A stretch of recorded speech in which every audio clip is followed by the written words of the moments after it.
Hi, I'm Sydney Robertson, And I'm Amy Kiernan. and Reinventing the Algorithm is our invitation to you to reimagine work and life with intention, purpose, and a sense of freedom. Together, we're going to explore what it means to show up as our true selves. And so, this is for anyone that's ready to create a more meaningful, fulfilling journey on your own terms.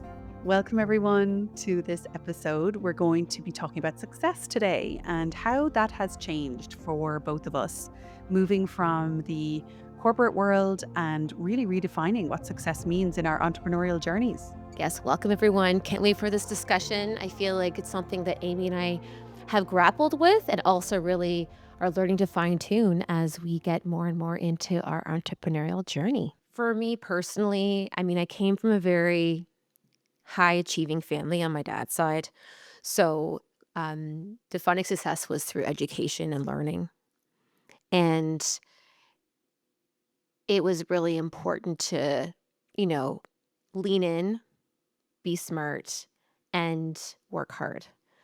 And obviously, you can take from that what the definition is, but I, you know, I feel like it was always important to ask questions, do everything you possibly could to get the results. Whether again it was with a class or a sport, like I was very into sports growing up. So achieving through winning. Winning was a big one, right? Being number one.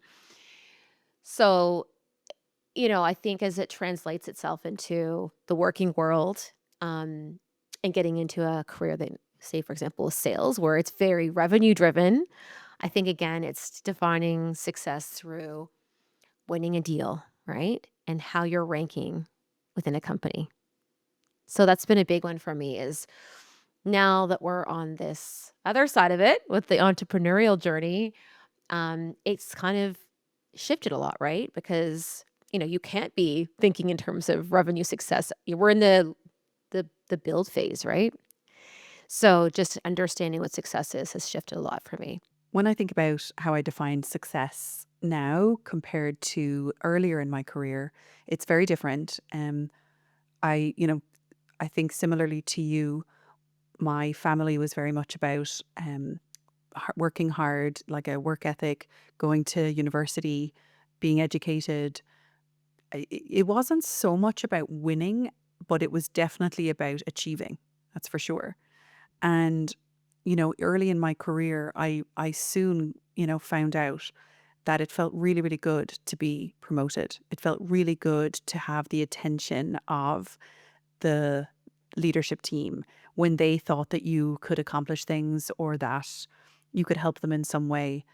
And, I soon learned that, through my hard work and through my expending my energy, I was able to, and I think in my head it got kind of like maybe distorted, but you feel like you have a lot of control over the outcomes.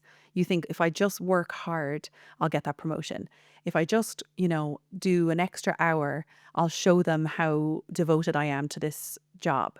And then good things will happen. And then, I'll be seen as somebody that, is very serious about this. And, 20 years in the corporate world, that's all reinforced. And it doesn't mean to say that, we were in an environment that was negative, like it was celebrated, it was something that was really seen as a wonderful expression of your strengths and your gifts. But it was defined in a very certain or a very specific way. So you climbed a ladder, you moved into management, you achieved your revenue quotas, you achieved your OKRs for the year. And in a way, it was quite beautiful because it was very clear, especially in sales. My God, it's so clear. I'm so glad that I did my career in sales because I don't know if I could have handled the uncertainty of another type of role. Like there's something so beautifully clear about sales. It's like you're either doing well or you're not, and it's immediately measurable. And so there's a lot of comfort in the fact that it's measurable. But now my definition of success is totally different. And I have to remind myself of it quite frequently because I'll find myself starting to say like, well, how am I getting on in this entrepreneurial, side of me? And I'll start to fall back into the habits of how did I measure myself before? Mhm. and it's not possible to be promoted because I own my business. So I can't do that. And obviously, like you mentioned, money is one way, but it's not the right way to measure if this is a success because there's so much more. There's so many more reasons why I'm doing this. So for me now, what success looks like is flexibility, massive one, autonomy, being able to drop my son to school every single morning and be able to pick him up every single day at 2 p.m. without worrying, without guilt, without having to over explain or feel like I was upsetting, other people's schedules because I had to honor my own. And yeah, it's very, very different. Having energy too at the end of the day, like I gave so much energy to work. And so that's shifted a lot as well. Oh my gosh, it's so true. I mean, it's so interesting when you're putting energy into it was like everything's energy, right? Like whether money is energy, relationships are energy, everything's in the energetics, right? And so when you're focusing more on the true impact of what you're trying to create with your own business versus another company, it's also energizing. Like it gives you energy versus expending energy, if that makes sense, right? So if you're feeling that like you're feeling like at the end of the day you're not depleted, it's because you're actually bringing in energy because you're creating something, right? And I think Yes. it does. I love that. Well, it's true though, right? Like you're Yeah. calling in the energy as opposed to just like giving it out. So of course you're going to be feeling different because you're in Yes. I creation mode love too. that. You're constantly in You're in creation creation mode. mode. Yeah. The more we talk and the more that we do these episodes, the more I think to myself that being an entrepreneur is just being a creator and not Yeah. just like the Instagram influencer creator definition that is used most commonly perhaps, but Mhm. like just creating something, building something, Mhm. architect, you know, Out of nothing. That's the out of nothing. wildest part of all of this. No, seriously, is that we're actually and this goes back to a previous episode where we talk about getting feedback because I think again why I feel extra sensitive when I get feedback on what I'm doing is cuz it's like a child. Like we're creating something out of nothing. We're not following a regiment of a corporation. It's an idea we've come up with. We've created ourselves. So it's so personal because it's something brand new, right? It's something that's all ours and it's so exciting. But it's also kind of wild to think that it's like we're actually the creators, Yes. truly creators. Oh Yeah. my God. When you said that, I felt a pang of pressure. Ah! But no, But it's, it it's, doesn't need to I mean, it can be, but also it can also be we're freeing up those parts of our brains that right, that allow us to do that. yeah. So how do you Because define, oh, sorry. no, because because at the end of the day, like if you're spending all that energy like you talked about on trying to, appeal to those metrics of success we talked about. So closing that big deal or, whatever you're doing to appeal to management, leadership, when you then take away the energy you're expending into those areas of focus, it allows new energy to come in areas of creation, right? Mm. Oh my goodness, I love that.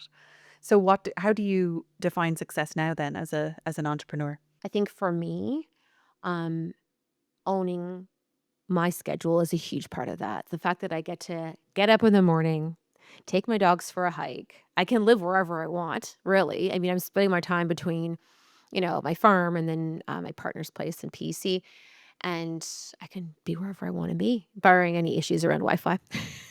Or ice storms? But I mean, honestly, like for me, being connected to nature I didn't realize how important it was to me.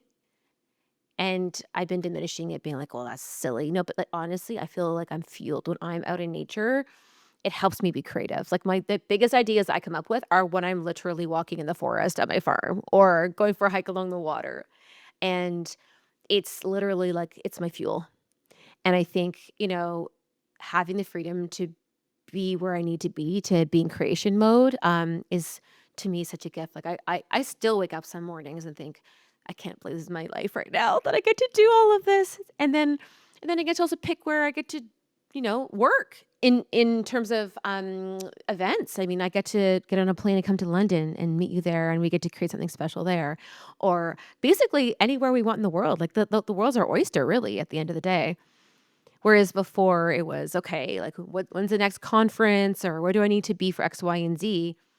Basically, we get to create whatever we want to, which is so neat. It's Hmm. a true freedom. Speaking of success then and failure, I suppose, has there been a time for you where something maybe externally felt like a failure, but internally it was very much a success? Well, I think honestly, this shift from corporate to do my own thing maybe could be conceived as or perceived as a failure in the sense that I was leaving a job with no other job lined up, other corporate job lined up. Even though I'd been there for 10 plus years, I was stepping away from a role because I just didn't feel like it was serving me anymore. But to me, it was choosing me. That was a success for me, really, was I c for once in my life, I actually was choosing myself first. So, I mean, it took me months to rebuild. And in terms of my health, wellness, my dir vision for direction, but it was a first step for me to actually choose myself. So that to me is a success internally because I feel like a different person now. I truly do. How about for you? Similar. I remember when I left Twitter, which was in February of last year, I really struggled for a few months, really, if I'm honest, about this sense of feeling like a failure. And I felt, you know, that there had been so much of a change organizationally and culturally the reason I left is because I couldn't really figure out how to make an impact anymore. My role had changed, my team had shifted, and there were different kind of, obviously company priorities. And I couldn't really see how I could fit in that world anymore. It didn't feel good. There's still like we both have so many wonderful connections still left, at X. But for me, it just felt like a great time to leave.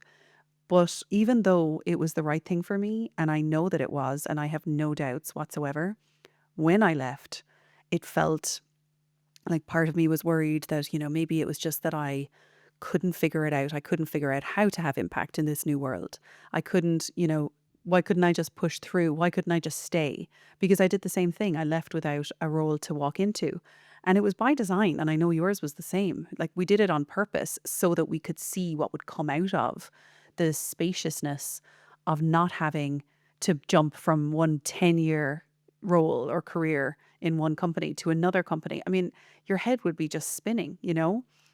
And so, but I grappled with this sense of like, okay, I've left. Um, you know, could I have done more? Could I have changed roles or could I have helped my team more? Have I let them down? Like I remember feeling that a lot. I was like, have I left my team down? Um, have I left my manager down? I loved my manager. And he and I still are very friendly. And you do think about these things when you leave a company. No, even if we weren't going through the huge change and like that we went through with, when Elon took over. I think there's always a sense of, am I doing the right thing? And I also call it a self-engineered identity crisis as well, because I knew that leaving this role meant that I would have to confront ideas about myself that I hadn't confronted. I was going to have to answer questions around, well, who are you now? And are you worthy now with no job and no income and no title and no influence and no significance? Oh my God, the despair. But it absolutely needed to happen because, like you, that was the doorway that I had to walk through in order to meet myself where I am now. And where I am now feels very, very different.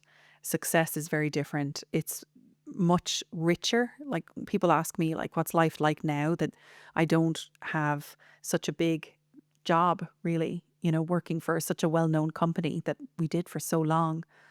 And I probably like I work probably the same amount of hard like it's still I work a lot like I work around my son and I'm able to like make my own time, but I do probably work the same amount if that makes sense.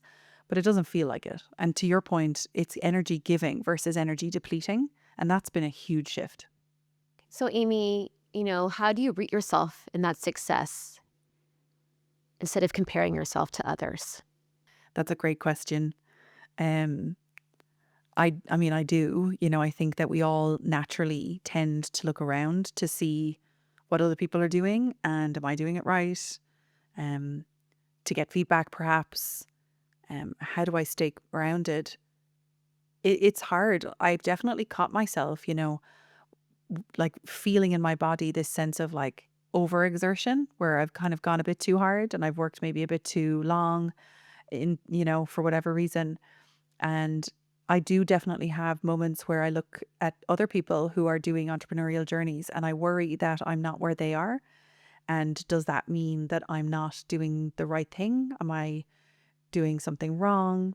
I definitely, I get anxiety about if, just because I'm not at a place, let's say, where somebody I admire is, does that mean that like I'll never get there? And am I on the right path? Should I change everything? And it does, the self doubt creeps in a lot. And I actually, I have a name for it. I remember you and I we've talked about this a bit. It's the entrepreneurial wobble, Yes. where Oh you, gosh. oh my Yes. God, I had a big wobble last week. Like they come along and um, it's where I start to question, I suppose in a way, like, am I good enough? Am I good enough to see this through, even though I don't even know what that means? Because it's not like I'm going anywhere. It's not like I'm going to get somewhere. It's all a journey. But, it does happen. You see other people and they're just killing it. And, you know, I say to myself, oh my God, I'm never going to be as good as them. Podcasters even. I'm never going to be as good as this person's podcast. This person has 500 episodes. The minute I hear stuff like that, I'm just like, oh my God, I have to fling my MacBook into the sea. Like, there's just, I can't. And like, it's just a cognitive error. Like, I know it is. And I caught myself having a massive wobble last week and what I was able to do, in the moment, I remember I was like really proud of myself. I was like, I know that like one thing that I know deep in my soul is I know that my emotions will pass.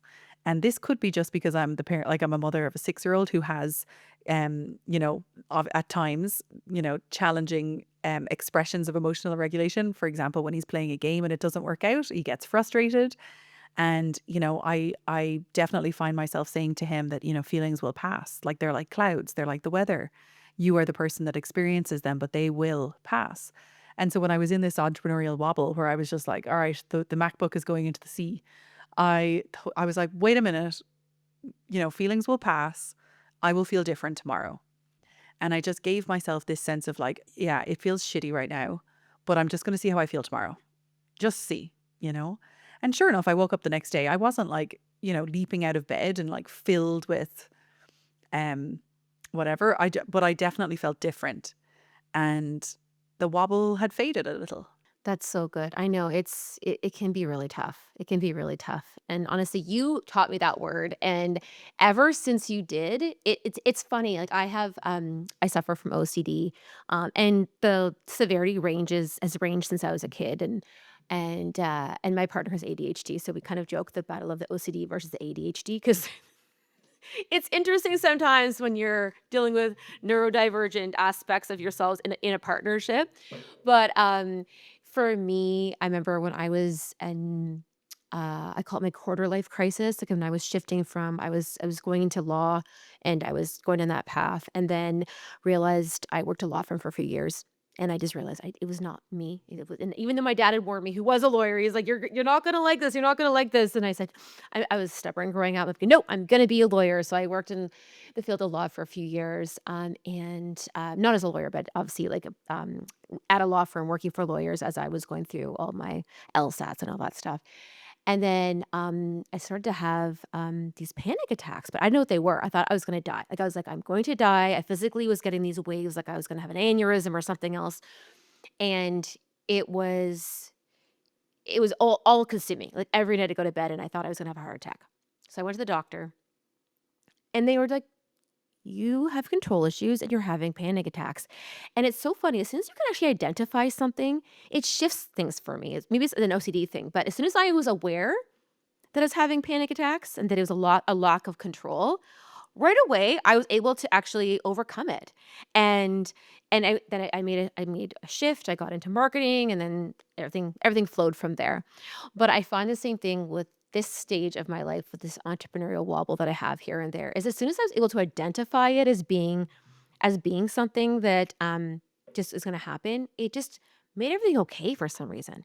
I acknowledge the fact that I'm gonna have those days where I'm gonna doubt myself, or maybe I test out a new model of something, or we have a certain kind of event that doesn't go as well as can be, can be seen as defined as success.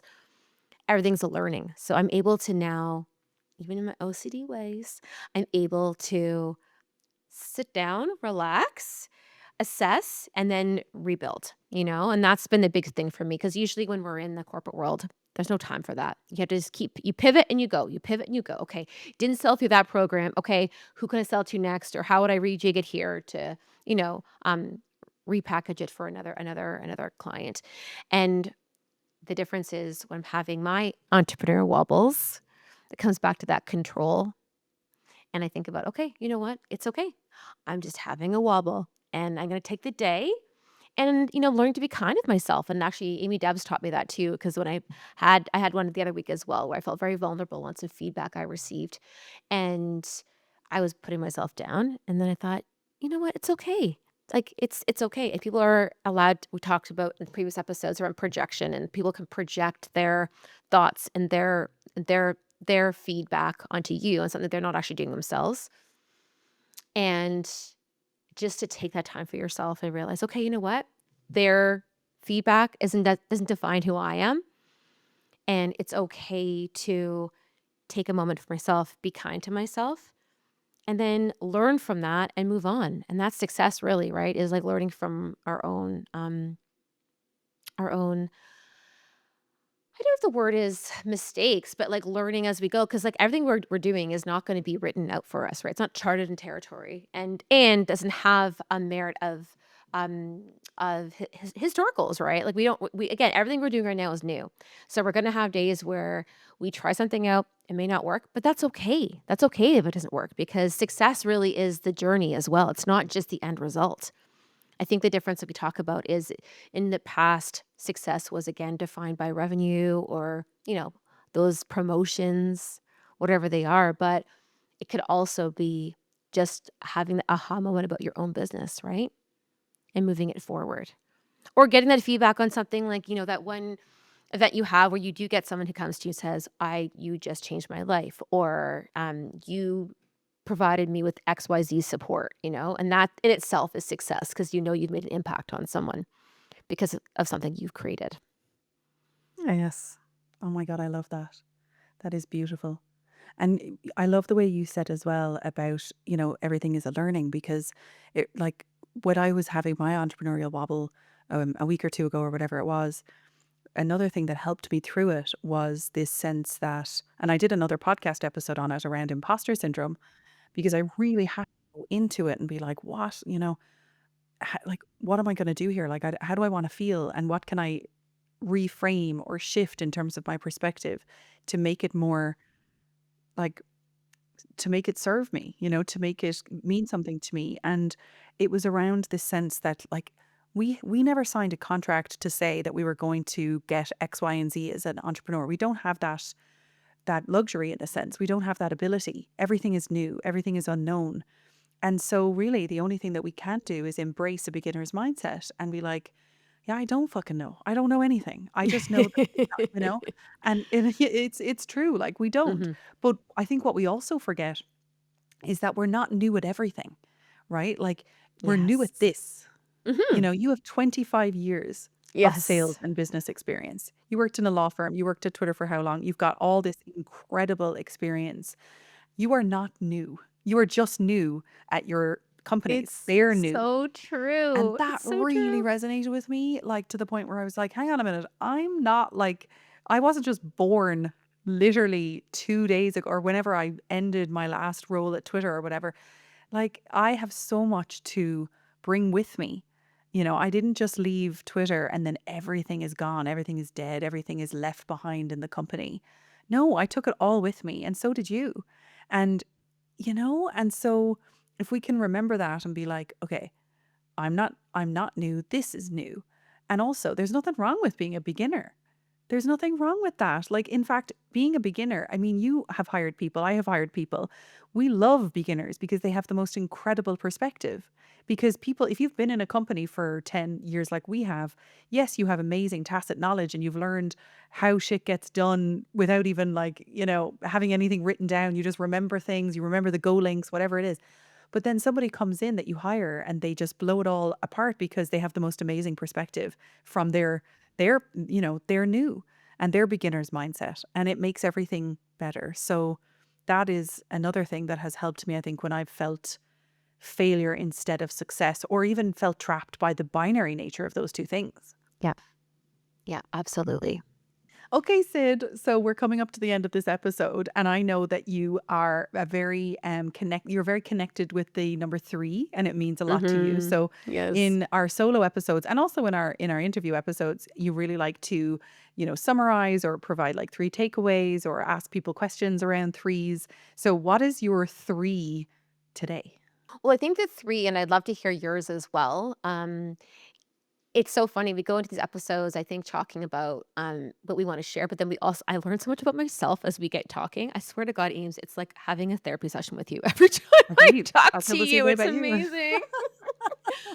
So I think for me, we've talked about defining success and what it means for us personally. So I know you and I take away different ones, but for me, I'd say learning about myself is um, learning how to that I can't control the outcomes, and that's also okay. That's a success in itself for someone that has OCD, someone that has issues around control. The fact that I'm able to focus on not having to control the outcomes is huge for me. Another thing that's really important, especially because in the entrepreneurial world, everything I'm creating, I do want to create an impact, whether it's as a disruptor with things that element, or whether it's creating a space for women where they can share and feel they're in a safe space.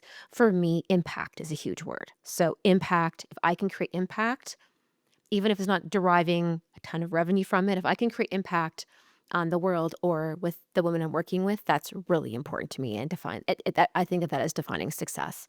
And then thirdly is freedom. So we talk about the freedom in so many ways. The fact that I get to control my own schedule. I choose who I get to work with, like yourself. And I get to choose how I spend my time and where I focus my time. Yeah. I'm Beautiful. turning the Oh tables my back on goodness. you, Ames. What are the 3 things that you really feel resonate with you when it comes to redefining success? For me, success, I think, has changed so much. And it's not about, trying to get to some outcome, some place, some destination that I'll finally get there, because there is no there. Instead, it's, having the flexibility to be able to pick up my son from school, being around for him, having the autonomy and the flexibility to be able to make my own decisions based on more than just work, Amy. And I think that's a huge learning that I've had, is that in leaving the corporate world and embracing the entrepreneurial identity, I have been able to activate so many more parts of myself that have been so, like, I talk about my life being so much richer now, and I think that's what I mean, because I'm not just putting all of my energy into Amy at work. Like, there's just so many other things. I also think that, the wobble will come, the entrepreneurial wobble, and to expect it and to anticipate it and have, your reframes, your perspective shifts at the ready. For me, it's, okay, feeling the wobble. I'm feeling comparison. I'm feeling like everyone else is doing it great and I'm doing it shit. And like I'm failing. Aw, And oh God, the yeah. MacBook, it's getting ready, to be thrown. I never would throw my MacBook, by the way. Like, that's just mad Ah. talk. I would never do that. I'm just gonna be like straight up. I would never do that. But I would think about it.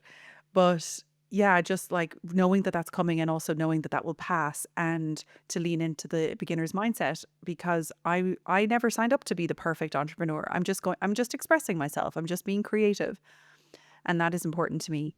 And then I think we talk about this in some of the other episodes as well, but you know, the energy that is surrounding me now is really rejuvenating, invigorating, inspiring. And I already feel, even though my business is so small still, and it's still, growing and developing, I feel so I don't know how I can be more successful than I am right now, given the new definitions that we've made for ourselves. Yeah, that's amazing. Well, that was our episode on success and redefining success as we move from the corporate scaffold to the entrepreneurial world with some wobbles thrown in. And it's been, yeah, lovely to have you with us. And if you are interested in following along and getting some of our future episodes, please subscribe. And if you are so inclined, we would also love a 5-star rating as well. And if you want to find out more about us, where you can find us, as well as our respective businesses, you can check the show notes and connect with us on social media. Thank you so much for joining us, and we'll catch you next time.